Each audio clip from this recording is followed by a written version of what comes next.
Hi everybody, it's Tuesday and I just learned this cute little technique for doing increases. A lot of times a pattern will call for a knit front and back in the same stitch, and when we do that we get these little kind of purl bumps that indicate that's the stitch where we increased.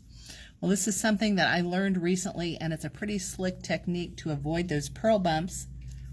Work your front and back stitch very similar, so you're going to knit your front stitch, pull it through, come around in the back, and instead of knitting that, just slip it on like it's purl and keep going.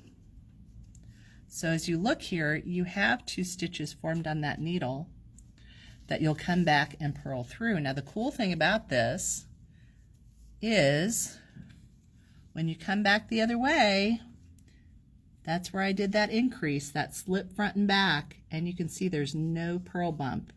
Looks absolutely smooth on a stockinette stitch. That's our little technique tip for Tuesday. Thanks from the team at the Wool Market and DIY School. Happy knitting and crocheting today, folks.